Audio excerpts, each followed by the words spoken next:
This is my friend Ryan Sidhom. Ryan is a church planter of River City Church in Vancouver, Washington, which is not in the middle of Washington. In fact, it's almost in Portland, Oregon. Is that right? Yeah. So it's a suburb, largest suburb of Portland. And so Ryan has been there. How many years now?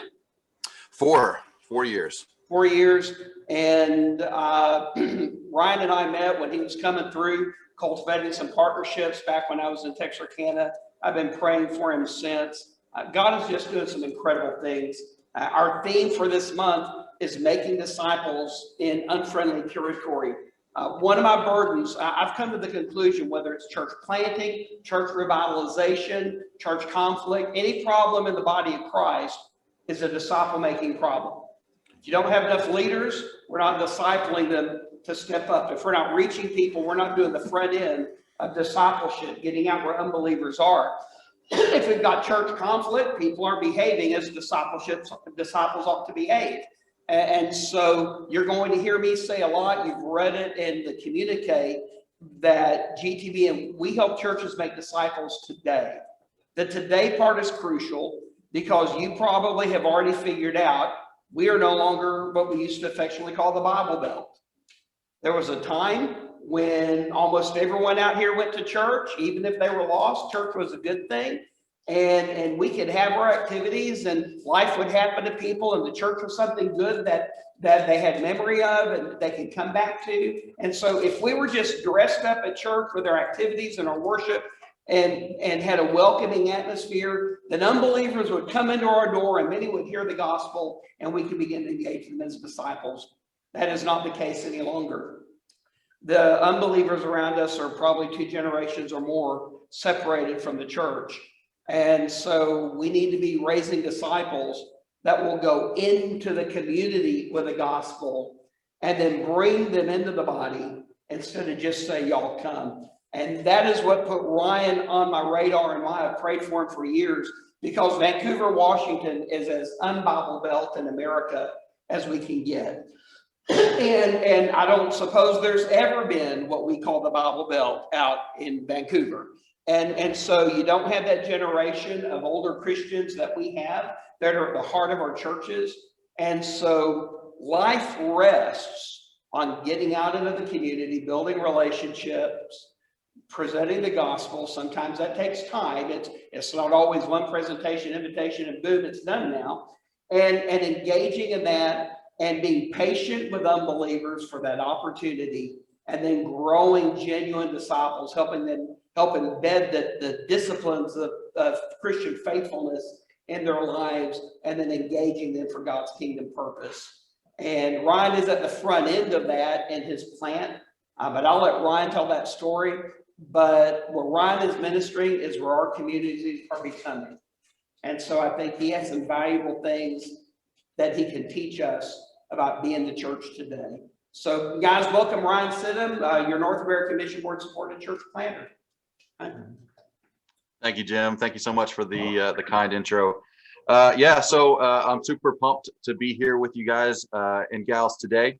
And so what I'm going to do is I'm just going to power through this little presentation about what we're doing, because I want to leave as much time at the tail end for questions as possible, and just for conversation. And so I'm just going to go ahead and jump straight in. Well, before I jump straight in, so my wife, Clarissa, we've been married for 10 years coming up this May.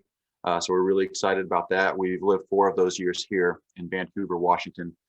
We've got 2 boys, a 5-year-old named Banner and a 2-year-old named Anchor, as in his banner over me is love and my anchor holds within the veil.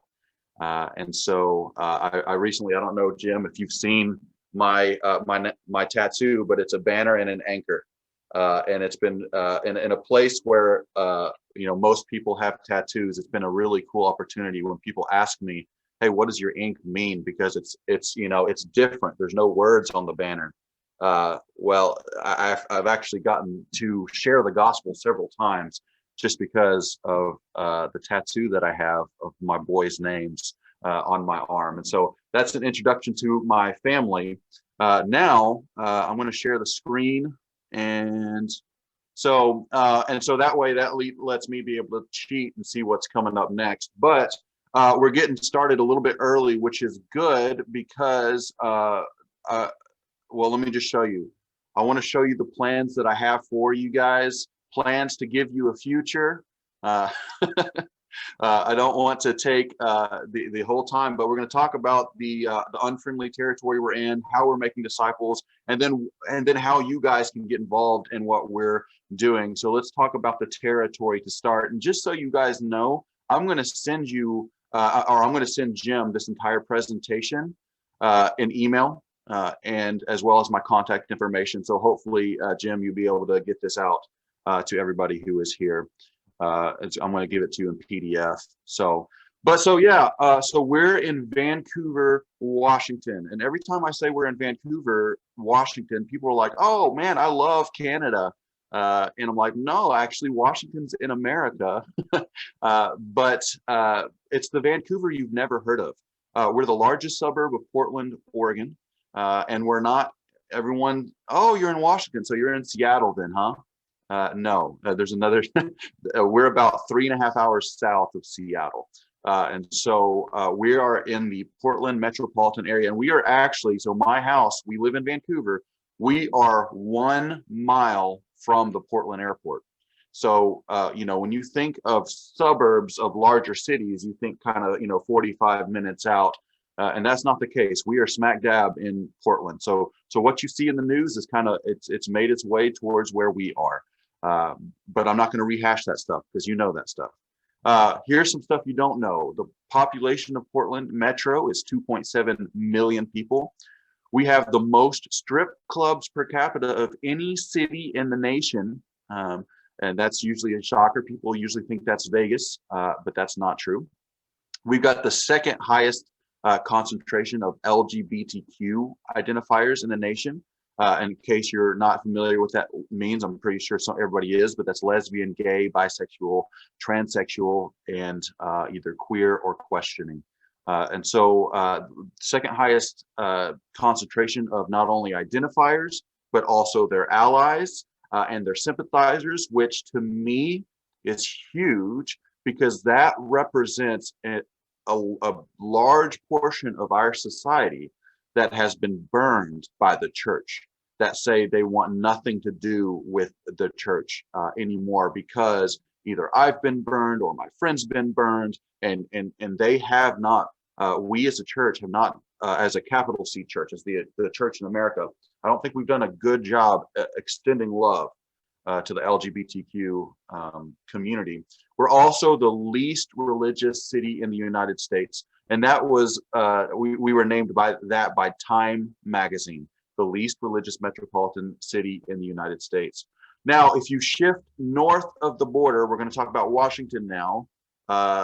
We're also the most unchurched state in the United States. Jim alluded to this earlier, but so there never has been a Bible Belt up here. When you think about all the great revivals that kind of swept our nation, just think through them. Not a single one of them touched the northwest corner of our United States. And so the Northwest has never been friendly to the gospel.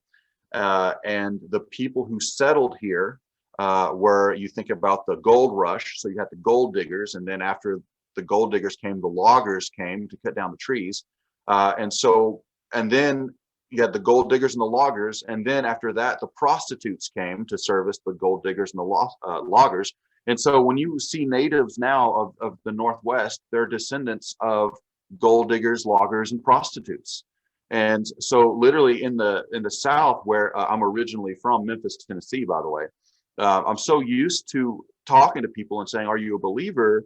And, oh, well, grandma went to church, and that kind of thing. Well, here's the deal. Grandma didn't go to church if you're a native here. Grandma was probably a prostitute.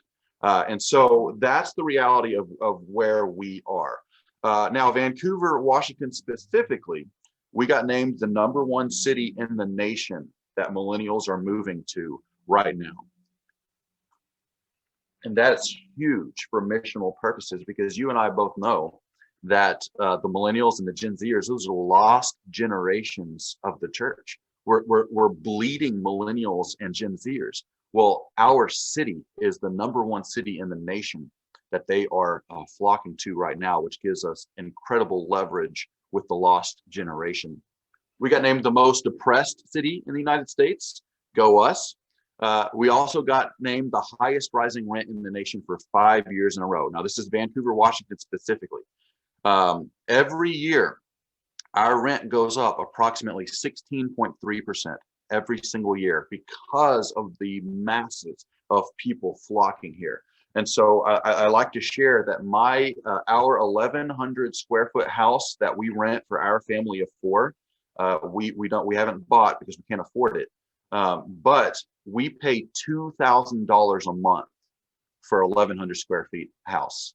And I typically like to tell people we don't even have a swimming pool either. It's just, that's the incredible cost of living up here. So it's expensive to get missionaries here, and it's expensive to keep missionaries here. Let's shift to the religious demographic of where we're at. Demographics tell us that it's 6% Christian. 6% Christian. After living here for 4 years, I can tell you that it's not that high. 6 is high. I can tell you that sometimes they get Mormons and Jehovah's Witnesses mixed up with Christian. And so I believe it's probably closer to 4%, to be honest. But the #1 religious affiliator up here is what we call nuns. And you and I both know we're not talking about our Catholic sisters, right? We're talking about, what's your religious affiliation? None, right? So 63% of people in our city identify as none. That's a big chunk.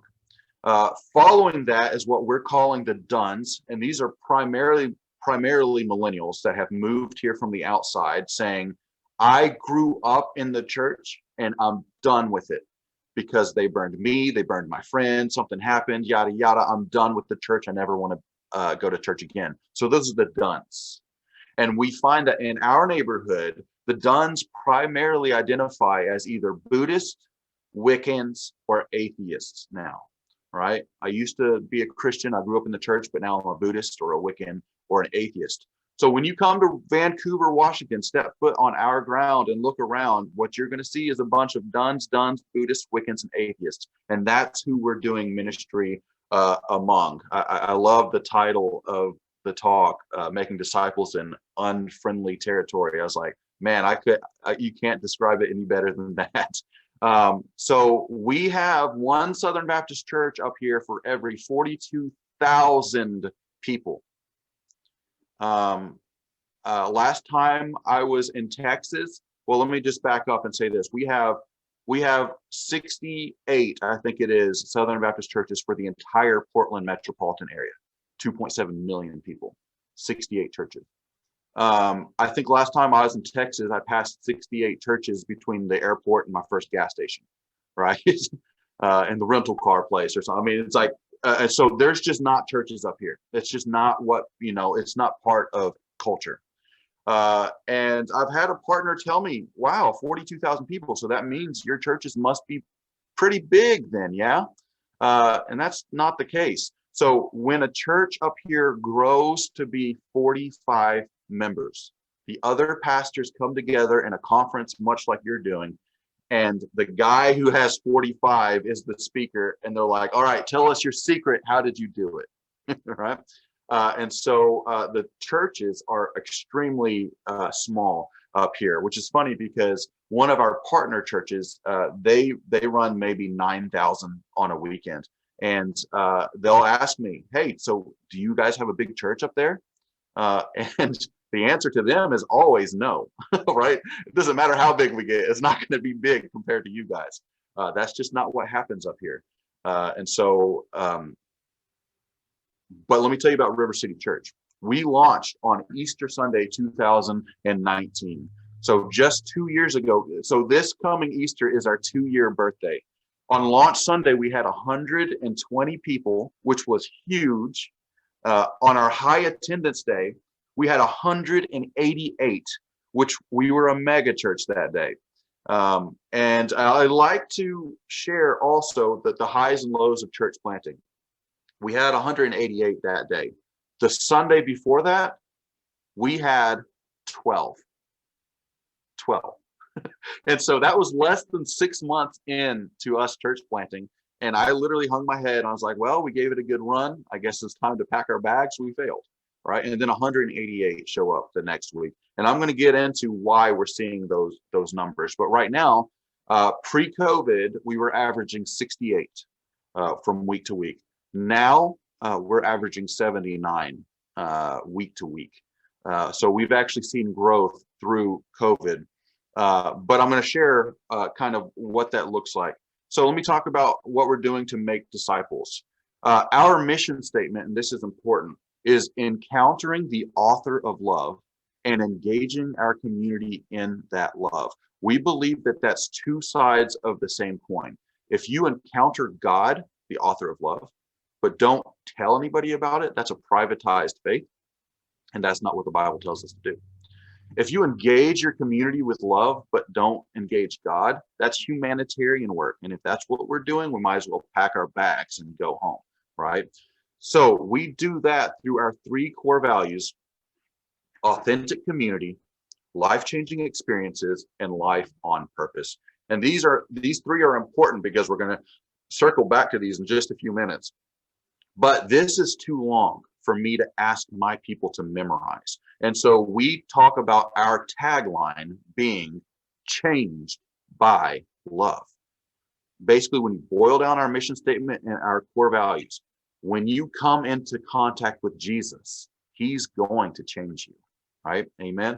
So we say, let your love be loud. And the reason we say that is because 1 Peter 3:15 tells us to always be ready to give an answer for when people ask about the hope that is within us, right? And so when people see us behaving differently and they ask us, hey, what's going on here? We better be ready to say Jesus.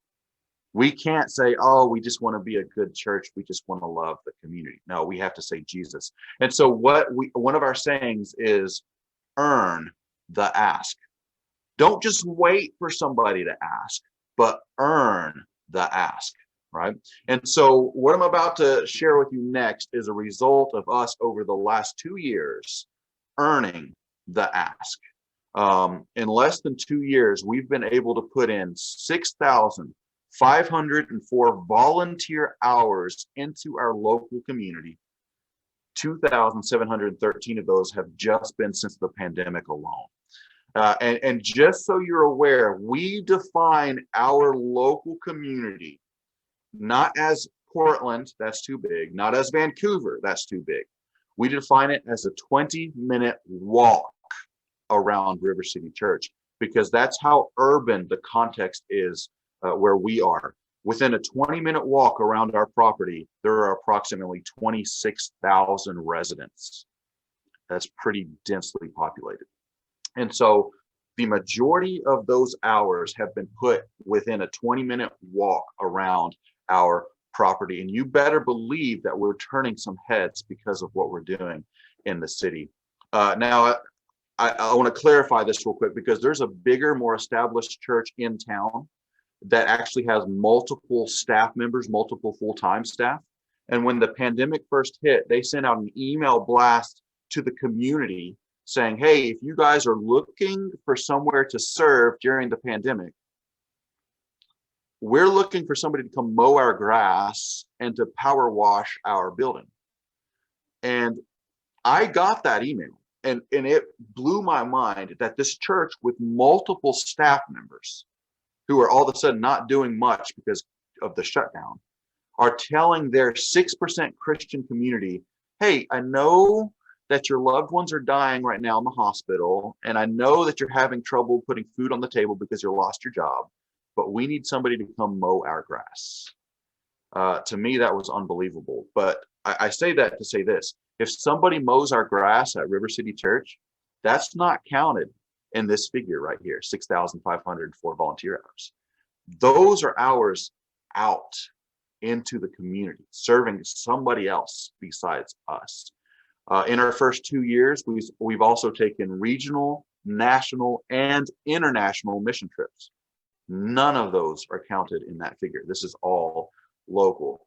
Now, let me show you what this has done at River City Church. Right now, if you visit River City Church and look around, you're going to see a bunch of nuns, duns, Buddhists, Wiccans, and atheists. I've never seen such a high concentration of unbelievers who are not only sticking around, but asking great questions. And so one of the things we decided was, if we're going to have this large influx of unbelievers coming in, we have to be extremely intentional with our visitors card, because this might be our only shot to get some of these people. And so let me show you what our visitor card looks like. It says on the front is also some contact information, of course, but on the back it says, where are you? Circle which one describes your spiritual journey. Not curious, curious, believer, disciple, disciple maker. Now, people told me when we first had this idea that we were wasting our time asking strangers to tell us where they were on their spiritual journey. Well, here's what we come to find out. People, especially millennials and Gen Zers, they're not looking for somebody to assess them, especially somebody that doesn't know them. They don't want me as a pastor to assess them and try to figure out where they are. They'd rather just tell me where they are, right? Now, curious, if you look down below the big font, it says the description: I am curious about spiritual things and trying to find some answers. The reason I took a picture of this card was because when a small business makes their first dollar and they hang it on a wall in a frame, to indicate, hey, here's our first dollar that we made. This was literally the first card that we got back that had curious circled. And I was like, yes, babe, we got one, right? And so it was awesome for us to be able to follow up with that. But I'm going to come back to this in just a second. Because we have 2 years worth of data now, I'm going to show you what we've seen. We see 85% of our visitors fill out a card and turn it in, which I don't know what the percentage is in your congregation, but from my experience, that is extremely high to have that high of return rate. And one of the reasons we have that return rate is because we're not in a Christian community. So we're not giving out mugs. We're not giving out church mugs to our visitors because they're just going to throw those away, right? Instead, what we do is we say, if you visit River City Church for the first time and fill out a card and turn it back in, we'll donate $5 to the local nonprofit of your choice. And if you come back for a second visit, we'll do $10 to the local nonprofit of your choice. And so all of a sudden, these visitors are seeing this and saying, wow, this is free money that I can, just because I visited church, can go into the community. And they're all about that. And so that's why we see an 85% return rate. Now, of course, because I say of your choice, they know that I'm going to contact them. So that's already built in from the very beginning, the assumption that I'm going to contact them, because I'm going to say, hey, we owe you some money because you visited. We owe the charity your money. So which charity do you want to give to? Now, of course, we have safeguards in place. We're not going to be donating to Planned Parenthood, right? That's not something we're okay with. And so, what we do, here's our safeguards. We literally say, hey, thank you so much for visiting. Here are the 6 nonprofits that we're currently working with. Which one do you want to give to, right? And so that's why we've seen such a high return rate on our visitor cards. Of the ones that we get returned, we find out that 25% of our visitors are church hopping believers. And you know as well as I do that they're just going to keep on hopping because that's what they do. We found out that 50% of our visitors are duns. And we know that because it doesn't matter what you circle on your card, I follow up with you personally. And so I'll sit across the booth from you saying, hey, tell me your story. And I'm so accustomed now to hearing, Ryan, I grew up in the church and I told myself I'd never go back, but something about River City Church is drawing us in. And so we're really excited about that. But the thing that gets us most excited is the 25% that circle curious. If you circle curious on your visitor card, That's an automatic open door invitation for me to share Jesus with you, right? Hey, I noticed that you circled curious, and I actually have some information that I feel like might be helpful to you on your spiritual journey. Would you be okay if I shared this with you? Right? Of course, the vast majority of them say, yes, I'd love to hear the information that you have. So why are we seeing this? I honestly believe we're seeing this because we're doing this, right? Because of the just crazy amount of hours that we're putting into the local community. Now, I want to get back to this because 25% that are curious, that cannot be ignored, right? That's too high of a percentage.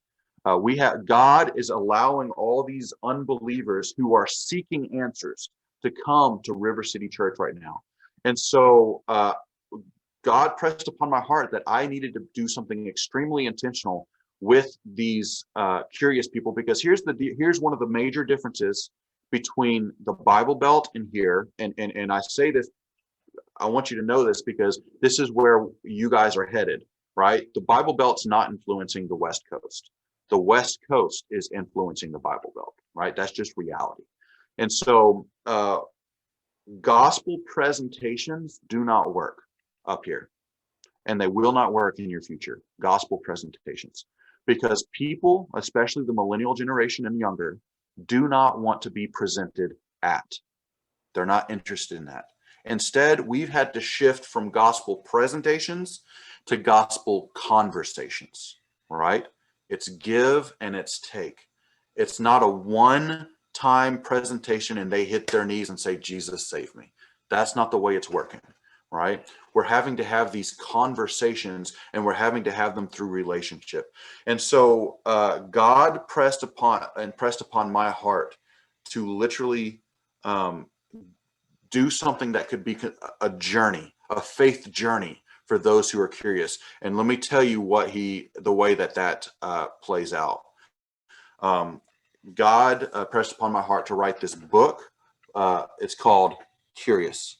And literally, this book is for me sitting across the booth, and I'll say, hey, listen, I noticed that you're curious.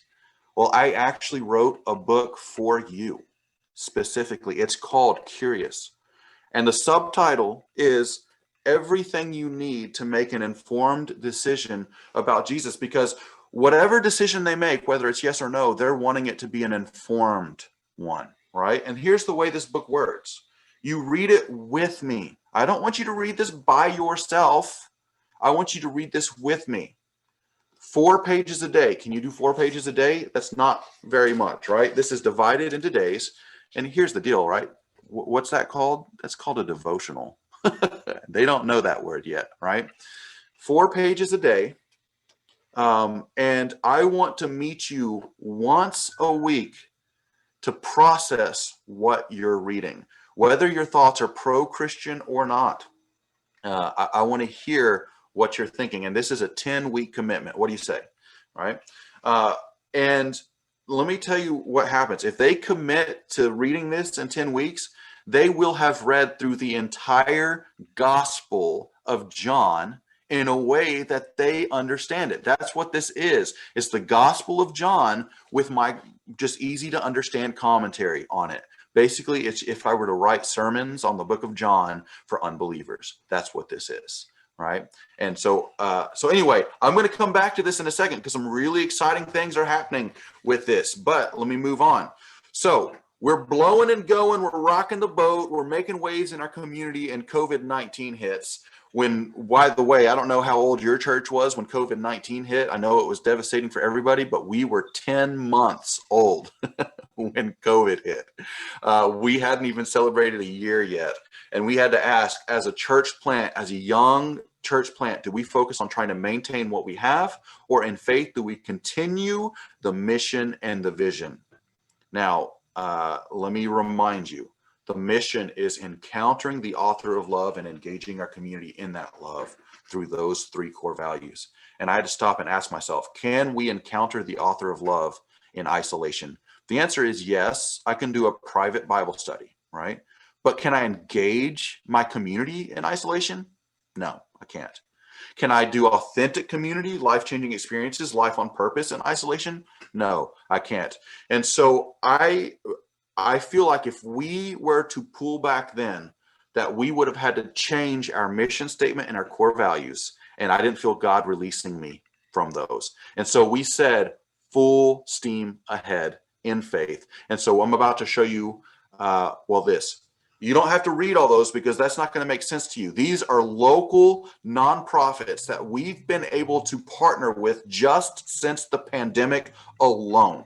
Now, I'm about to show you the same list with a different view that gets me really excited. Same list, but everything you see in red right now is a non-faith-based nonprofit.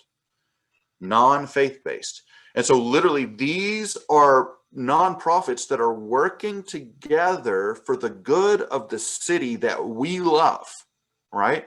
Or as Jeremiah 29:7 puts it, work towards the prosperity of the city to which you've been exiled, right? Because that's what I've been exiled out here. But we've been able to link arms with all of these nonprofits to work together for the good of the city that we love. And it's been really cool because all of a sudden, I'm not just sharing Jesus with those that I'm serving, but I'm sharing Jesus with those that I'm serving with. And that has been an incredible opportunity. And not only that, but when we as a little 2-year-old church plant work with somebody like the Clark County Veterans Assistance, all of a sudden we inherit the street cred of the Clark County Veterans Assistance that has been around for decades, right?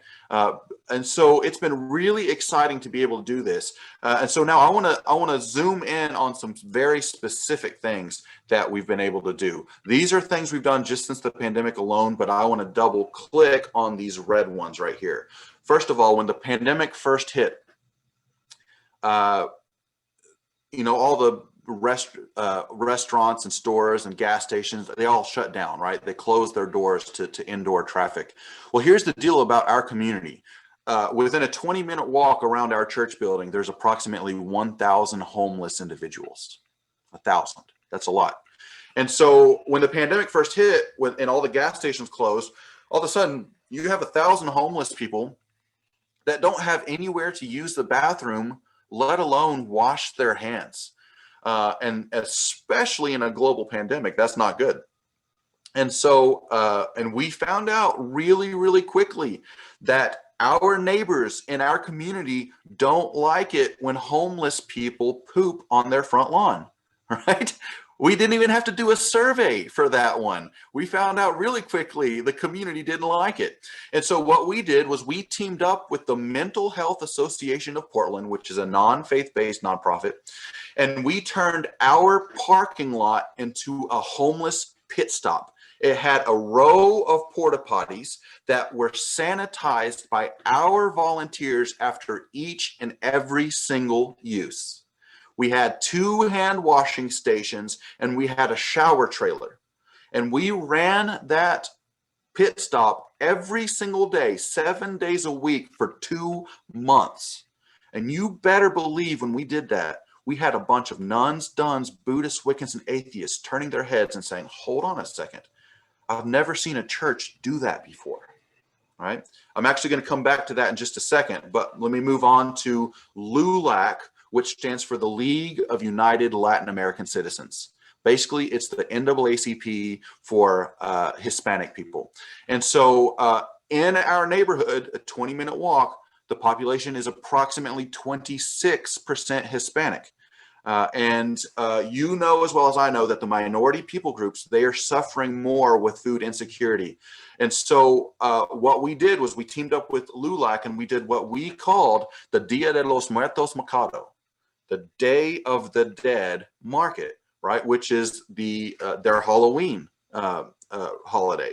And so what we did leading up to Halloween, we contacted every single local micro farmer in the area. And these are the guys that grow fruits and vegetables and such for farmers markets.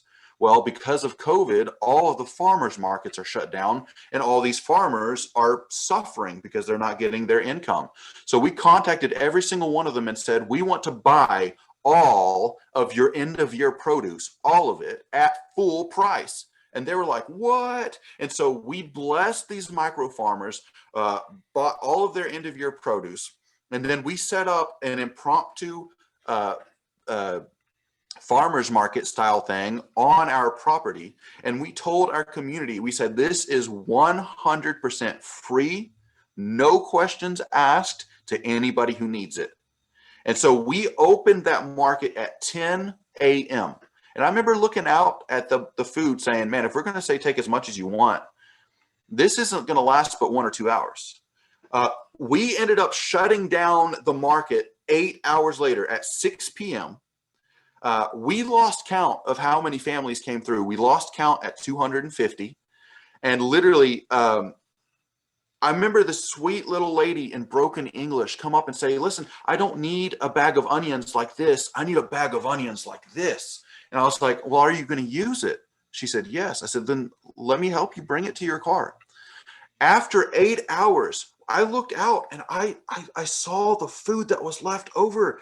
And I was like, God, you just did a 5 loaves, 2 fish miracle in front of our eyes. There was so much food left over there that every single volunteer, all 17 of us, took home as much produce as we wanted. I took home personally 12 bags of groceries and 18 sausages.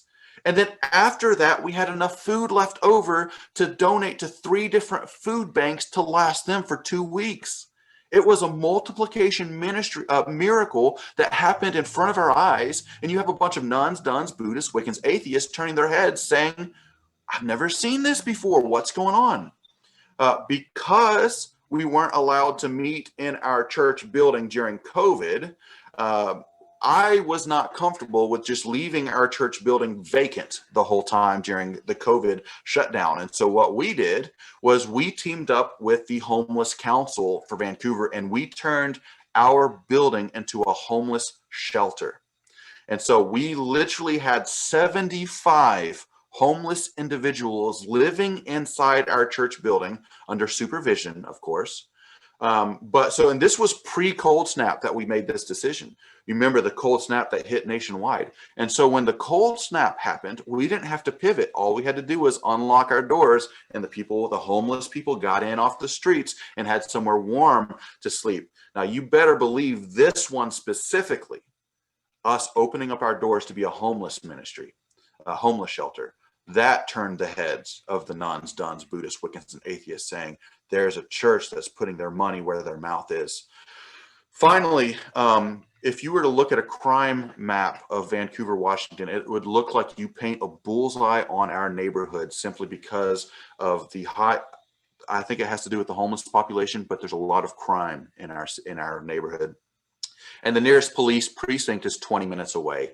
And so I contacted the Vancouver Police Department. I said, hey, could your guys use a room in that neighborhood that's key code locked where they could literally come in, take off their vest and fill out police reports without having to constantly look over their shoulder in fear of their lives? But not only that, but we'd have water, hot coffee, protein snacks. Could you guys use this? And they're like, wow, yes, we could. And so we converted one of the rooms on our property into the first responder pit stop. And before I knew it, I had one of the lead agents for the Washington, Oregon FBI sitting across the table from me saying, Ryan, my guys will use this too. And so all of a sudden, we have not only a Vancouver PD, but an FBI presence on our campus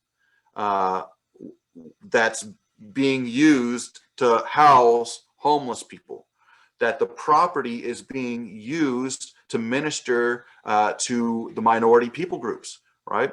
And so I know there's been a big discussion of the Black Lives Matter stuff, and especially in the Northwest, the Pacific Northwest. It's big up here, Black Lives Matter. And I'm going to say, hey, if you're a Black or a person of color or a minority, yes, your life matters. And so I've been asked the question, so blue lives don't matter then?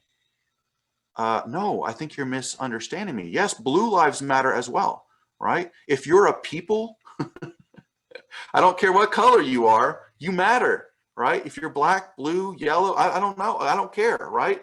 I could care less about the institutions, I'll tell you that much, but the people matter. And so we are able to minister to everybody. That is, as one of my old pastors used to say, everybody who's in our ditch, like the Good Samaritan, right? He came across someone who was in his ditch. Hey, I need to help this person. And so, so that's the mission. Now, I want to share with you quickly the vision, the vision of River City Church. God gave us a vision to plant 32 churches in 20 years. And a lot of people hear that and they think, Ryan, you're crazy. And to that I say, you're right, a little bit, right? You have to be crazy to plant a church in the Pacific Northwest. But this is not something that I came up with. If I came up with something, I would do something that was a lot more possible, right? Hey, let's do 3 churches in 20 years. But that's something that God literally put on our hearts. And just for clarification's sake, in this vision of 32 churches in 20 years, Ryan is not Paul. I don't go around to 32 different places, plant churches and say, goodbye, I'll see you later, right? But River City Church here in this vision is the Church of Antioch, where we're equipping and teams and sending them out with support, right? To plant churches like the sending church, Paul's sending church, right? So that's what the vision is. Now, let me show you the strategy behind the vision. Year 1, that's 2019. And that church in the middle of your screen is River City Church. That's already happened. The vision is to spend 4 years with people that we're raising up from the inside. And at year 4, to send out our very first church plant of people who have been within us. And so they have our DNA in them. And so they operate the same way that we operate. So that 4 years later, we do it again and they do it for the first time. Then 4 years later, 4 years later, and then 4 years later. That's 32 churches in 20 years. Now, let me show you where on this timeline COVID hit. That's a little disheartening, yeah? And so we had to stop right here and ask ourselves a question. And we had to ask a theology question. If God really gave us this vision, and we believe he did, here's the theology question. Did God know that COVID-19 was around the corner? Our theology says yes, right? And that was a good teaching moment for me with the people I was discipling. COVID-19 did not surprise God, right? So we have to come to terms with the fact that God gave us this vision, not unless a global pandemic happens. No, God gave us this vision because a global pandemic was about to happen, right? So we said full steam ahead. And so I'm about to share with you what we've been able to do since the pandemic alone towards this vision. First of all, there's a couple named Chris and Bethany. They were feeling called to the area. They were living in Virginia. And so they knew what they did. They did what they knew to do. They saved up their pennies, flew out here, basically to say, hey, is this where God wants us? Met with multiple ministry leaders. I had the privilege of meeting with them. They caught fire with the vision, moved back and said, we're going to pray about it. And while they were praying in Virginia, COVID hit, right? And so they called me about 2 weeks into COVID and said, hey, that 32 churches in 20 years thing, are you still moving forward with it? I said, yes, full steam ahead. They said, good, because God is calling us to pack our bags in the middle of a global pandemic and to move across the nation. And so they moved from Virginia to Vancouver, Washington in September of 2020 and became our very first church planting residency couple that we believe is going to be on the first team that we send out a year for. We first had the vision of 32 churches in 20 years while we were 5 people meeting in my apartment. Okay, this was pre-launch, and the 5 people were me and my wife, another local couple, and my 16-month-old son at the time. If you're a church plant, you count everybody, right? And so anyway, that was the 5, and God gave me the vision to do 32 in 20 years, and so I was like, how? And God said, that's not for you to worry about. I just want you to pray be faithful to pray towards it. So we, as a small church plant team, pre-launch started praying, God, give us the resources to plant 32 churches in 20 years. We don't know how, but God, we know that you want us to do it. 6 months later, I feel like God looked down at this prayer that this little small group of believers was praying, and he said, that's the prayer of faith that I want to hear. And so 6 months later, he literally gave us a building that's assessed at $2.6 million. And we didn't owe a single penny on it. We inherited it outright. We had some major renovation repair work to do, and that's where some partnerships in Texas really came in handy because Texans, I figured out, learn it. They know how to do some renovation work, right? But on the property is not just a place for us to meet, but housing for enough housing for 8 church planting residents. So we have a studio apartment that's where Chris and Bethany are living right now. Next door to the studio apartment is a 3-bedroom house that is either going to be our women's housing or another couple. And then across the street from that is another 3-bedroom house that is going to be our men's housing or another couple. But literally, the pandemic has allowed us to put some major renovation work into those properties. So the studio apartment is ready. The women's housing is ready right now. And the men's housing is about 2 months out from being ready. And so we've been able to do that. Also, when God impressed upon my heart to write the Curious book, I said, God, when am I going to have time? And God said, don't worry. I'll give you some time, right? And the pandemic hit. So I was able to do this, but it goes beyond the Curious book, because here's the deal. Here's one of my real convictions. If we're going to plant 32 churches in 20 years, I believe that some of those church planters have to be indigenous. They have to be local to the Portland area. Now, if I'm sending out a church planter in 10 years that's a Portland native, where do you think he might be today? I think he might be curious today, right? And so the idea is, how do I pull somebody who's curious off the street and turn them into a church planter? And that's when God laid on my heart this leadership pipeline that's specific to River City Church in the Pacific Northwest. This is just book 1 of 5. And at the end of each book is a section called Thresholds that says, hey, there's a next book. But it doesn't make sense to move on to the next book until you've checked off this checklist. The checklist for Curious is simple. It's one item. Start following Jesus. That's it. If you start following Jesus, then I'll give you book 2, which I'm halfway done writing, by the way. Book 2, which is called Changed by Love. You'll recognize that as our tagline. And the subtitle is Living a Spirit-Filled Life in a Self-Centered World. The thresholds are get baptized, join a church, share your testimony, go through Curious with some of your friends, right? And so right off the bat, we set them down a multiplication pathway. If they graduate from that book, they get Authentic Community, book 3, which is life in the church. Book 4 is Life-Changing Experiences, which is life on mission.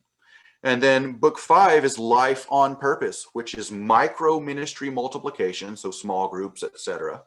And then macro ministry multiplication, so planting churches. You'll recognize those last 3 books as our core values at River City Church. So this is literally a multiplication pathway / pipeline with our fingerprint all over it. And this is what God has led us to do to reach our community. And so now we have 2 pathways that are running parallel: the Curious to Kingdom Multiplier pathway and the church planting residency pathway. So the Curious to Kingdom Multiplier, somebody I pull off the street who's curious, and I try to turn him into a church planter. And the church planting residency is the person who moves across the country to join us in our church planting residency efforts. And so let me just tell you real quick, man, I feel like I'm running short on time. I'm going to skip this, but you'll get it in your email. But this is what an atheist said. And I took their names out just because this is being recorded. But I'd love to tell you sometime the story of Martha. I just said her name, the atheist. That's fine. She's fine. We can leave that in recording. I'll tell you this story too later, but let me get to this story. Dee, who is a Wiccan, right? So for clarification, she's a witch. I want you to read this review if you can real quick. Can you guys see that enough to read it?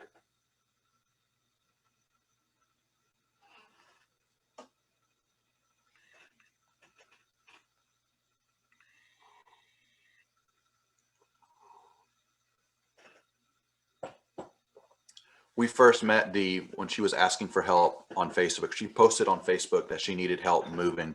And so we as River City Church showed up with our church shirts on in number to help her move. And she saw us coming and she was like, hey, listen, guys, I'm not a Christian and I never will be a Christian. So, and she was kind of, holding her hand out. And I was like, hey, I'm not here to make you a Christian. I'm here to move boxes. And she's like, oh. Okay. And so we literally helped her move. As you were crossing the threshold of her front door, of this witch's front door, you literally felt the darkness just encapsulate you, right? As you rounded the corner, there was a giant Ouija board on display that she said she used to communicate with the spirits.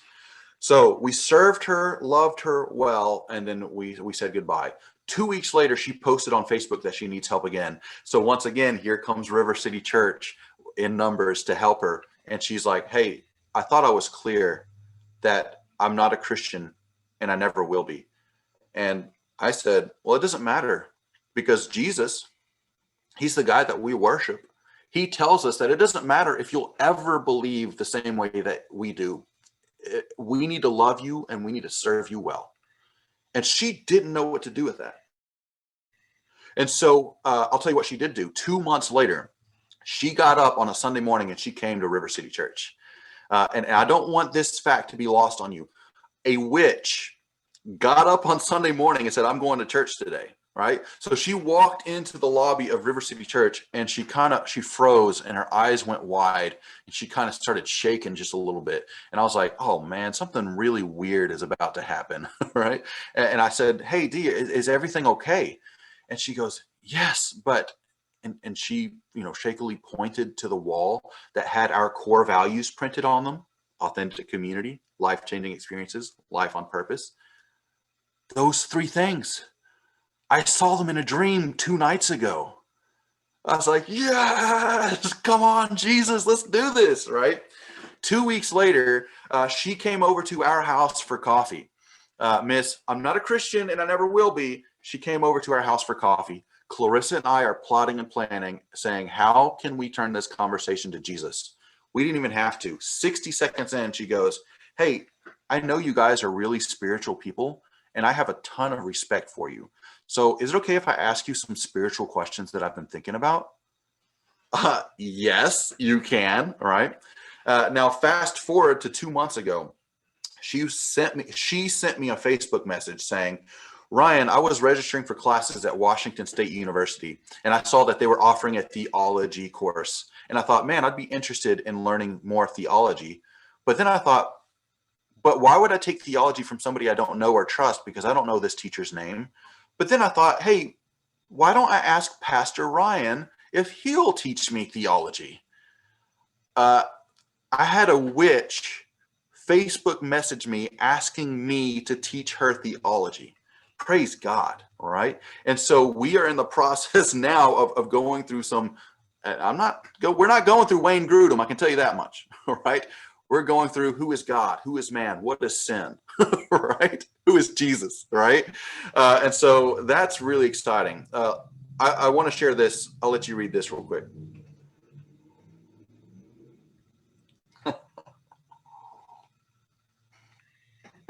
I don't know about you, but I am A-okay with having that kind of reputation among non-believers. Jay, she's an atheist, and I was catching up with her 2 months ago. And I said, hey, what's going on? What's new? And she filled me in on what's new. And then she said, what about you? I said, well, listen, I'm almost done writing a book that I've been working on. She's like, whoa, you're writing a book? I was like, yeah. She's like, well, what's it about? I said, well, it's about Jesus. It's about, how you say that the Jesus that you see me talk about And this Jesus you see me represent is different than the Jesus that you've heard about before and you've heard about on the news. She goes, yeah, it's about that Jesus. In fact, it's about somebody who lived at the same time Jesus lived and was an eyewitness to his life. And as he saw Jesus do things, he wrote them down so that we could read about them. She goes, wow. I was like, yeah, like the time that he wrote about how Jesus stood up against the religious elite of his day in favor of a better future for a woman that was caught up in sex work. She goes, Jesus did that? You'll recognize that as the story of he who has not sinned cast the first stone, right? Jesus did that? I was like, yeah. Actually, the guy who lived at the same time as Jesus, John, he wrote down that that's what Jesus did. She goes, wow. Do you need a proofreader? I was like, yes, I do, right? So Jay, the atheist, is currently proofreading this book for me. Not for grammar, but for flow and readability. And she's about to read the entire Gospel of John in a way that she can understand it. Let me show you this last one right here because this is really exciting.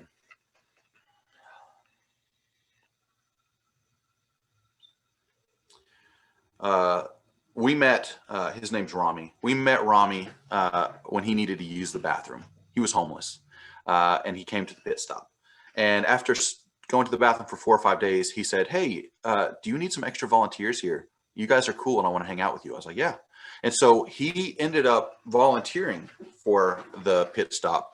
I started poking and prodding to figure out what was behind the curtain. And he was like, well, Ryan, I've been a Buddhist for several years, but I recently just converted to Satanism. I was like, oh, wow, cool. Let's hang out, right? And so I start hanging out with this homeless Satanist that I figure out has a felony record. And 2 weeks in, he says, Ryan, I've never seen a church. He says this review. And then he says this, would you be interested in starting a Bible study with me? I was like, yes, 100%. So I went and bought him his very first Bible. We started studying the Bible together. He loved it. And so I said, hey, would you be interested in joining a group that does this? He's like, I didn't know there was groups. I was like, yeah, they're called small groups at River City. And so he joined. We had a homeless Satanist with a felony record join one of our small groups. And for several months, he heard the gospel over and over. 7 months into our relationship, I said, hey, let's go to lunch. We had gotten him off the street by that point. Let's go to lunch. I took him to lunch and I just said, you understand who we are, what we believe, what we think about Jesus, and what you understand that we love you.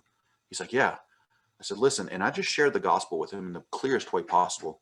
And he said, Ryan, do I have to make that decision now or can I think about it? I said, well, you can think about it, but don't wait too long. And he said, okay. And then after that, him and I went together to go serve at another volunteer event right after lunch. Now, let me hit time out and say this. I've never been a part of a ministry before where I've been able to hit nuns, duns, Buddhists, Wiccans, and atheists, and now a Satanist over the head that hard with Jesus that many times and still be friends with him. But that's what God is allowing us to do in the Pacific Northwest. So much so that a month later, he came up to me and he said, hey, Ryan, I've been thinking about what we talked about. Would you be interested in going to lunch again? I said, yeah, let's go. And so on October 21st, 2020, Rami across the booth from Mexican from me said, Ryan, I think I'm ready to start following Jesus.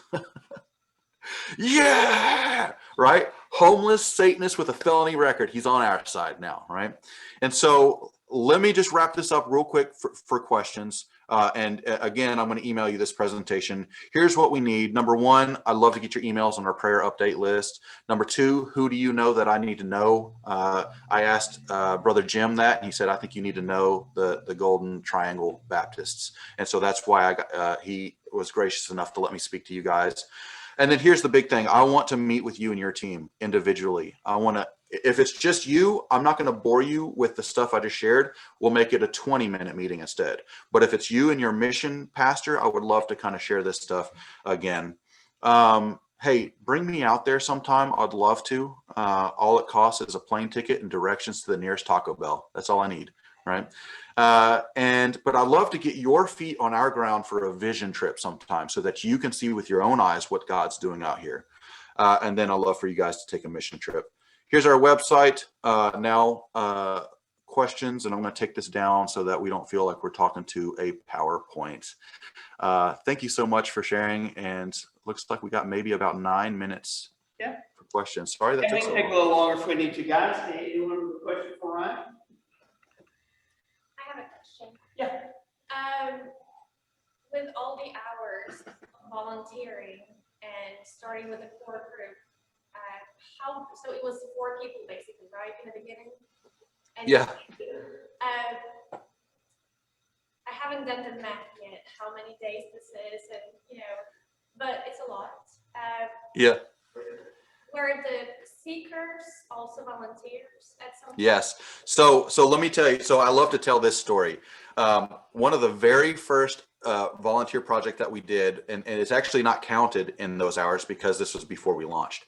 But I had a school, and I told them, listen, we as River City Church want to do anything you need. And they're like, wow, well, then we need somebody to paint our playground. And last year it took 3 people. It took them 11 days to paint the playground. I was like, hey, we'll do it.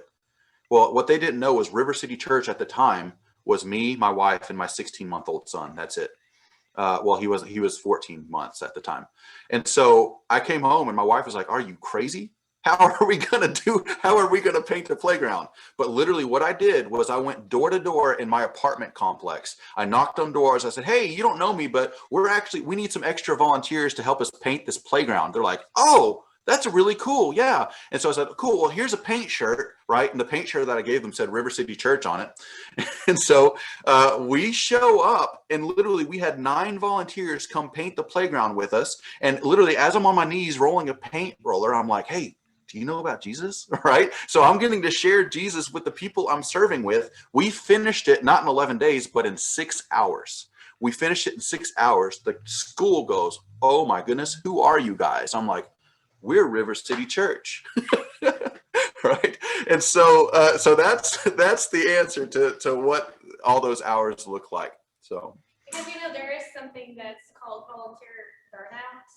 mm-hmm. And so I'm just give me more. Like, how do you get that? Because that's a struggle. So we another event that we did that is counted in those hours. We did an event where we on a Sunday. We like to usually pre-COVID we would cancel our worship service once a month, and we would flip it on its head and do service as worship instead. And the gospel was still presented and that kind of stuff. But we did a thing where we created 10,000 meals in 2 hours for hungry kids in Vancouver. And we told the whole community that we're going to do this. And we had people sign up to do it, including people who said, I was going to tell you about one of the agnostics. And one of the things she said was, I love what you're doing at River City Church, but don't ever expect me to show up, because if I ever do, God will light me on fire. Well, she was so excited that we were going to create these meals that she came with her whole family, her 3 daughters and her husband.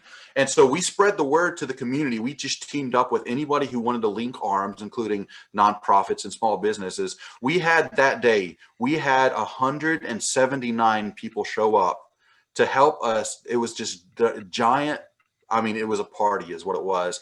We were playing music, and all the music was Christian music, but it was a little bit more upbeat, but Lecrae kind of stuff. And everyone's like, just moving to the beat, like, assembly line, making all these meals.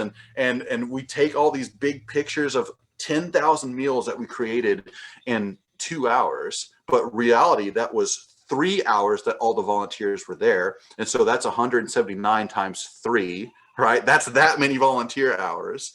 But we had an impact in the community, and we have every single one of those people. You know what they got when they walked in the door? A visitor card, right? Hey, where are you? Because I want to follow up with you. I want to donate to the local nonprofit of your choice, but really, I want to get this in your hands, right? So, yeah, great questions. And I'd love to set up a personal Zoom meeting with you guys to even just share more ideas and more ways that we flesh that out. One of the exciting things that I see as you guys is as you have the roadmap for the ministry God's called you taking those opportunities and using the heart for volunteerism that is part of the cultural package there, and using that. I have a friend who pastors outside of a Bureau of Indian Affairs hospital in Gallup, New Mexico, and he was struggling how to reach these young medical folks that are med school graduates that want to save the world, and they're working off their student loans with Bureau of Indian Affairs. And we launched mission work into Haiti because these kids want to save the world. I said, look, you build that team, you equip them, and they're coming in your church for 6 months. But yeah, you know, you can engage your community and mobilize your community for ministry, and that becomes as much part of your mission field as the people who are actually doing the work. And you guys are just hitting it off the park. I'm excited. I really see God's hand on that. Guys, anyone else? What percentage of these volunteer hires do you think it's people that are not members of the church, at least not yet? I mean, that's kind of exciting that y'all are leading out, and these non-believers, non-church people are really doing a lot of the work, so that's taking care of some of the burnout. Yeah, I would say maybe about half of our volunteer are non-believers. And here's the thing about volunteer burnout too. So the millennial generation and younger, they're all about volunteerism, and part of the reason why is they're trying to get their, you know, spiritual feng shui with the karma universe, right? You know, they're trying to make their good outweigh their bad, right? And so we got these younger generations who are like, hey, let's volunteer. But then also, here's another thing about volunteer burnout. If I'm constantly asking volunteers to mow my grass and power wash my building, right, like that other church did, that's where the burnout is.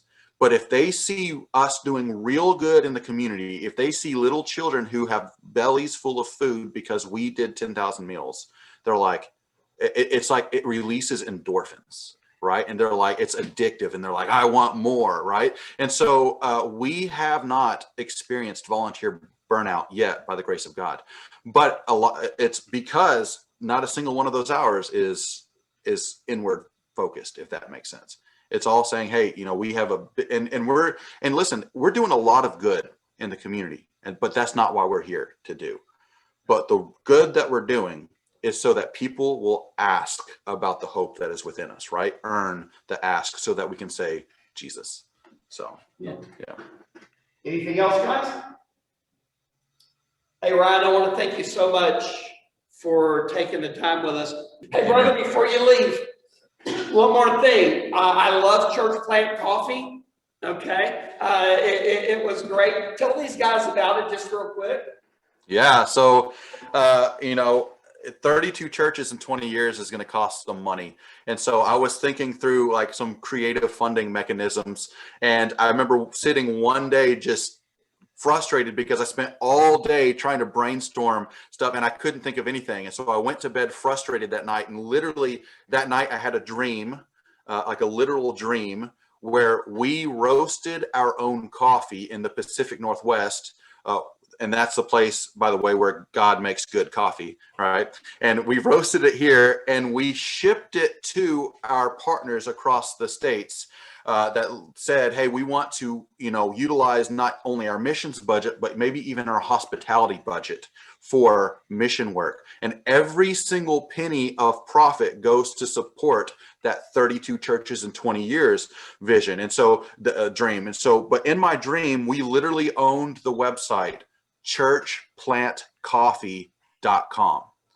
And so I woke up the next morning and I went and I bought that website domain for $7, churchplantcoffee.com. And that was actually 2 years ago. I've been chasing that dream ever since. And just 2 months ago, we finally rolled it out. Church Plant Coffee. The tagline is gospel impact with every sip. And that was my wife's tagline. I'm grateful for my wife because the tagline that I came up with was coffee generates movement. Which is so, but if you go to churchplantcoffee.com right now, it's a little bit more expensive than Folgers, of course, but every single penny of profit goes to support 32 churches in 20 years. So it's being put in a bank account right now so that when we send somebody out, we can have money to send with them. So this is not funding a homeless pit stop, right? This is funding that. So Yep. Yeah. Ryan, now, you know, Ryan told me when we met, he used to work at Starbucks, right? yeah, So one of the early ministry adventures in their apartment complex was in providing coffee for a community thing. And so coffee flows in his blood. And so it was a great connect. But try that. It's good. I mean, it's a great ministry behind it, but it's quality coffee too, my friend. It's good.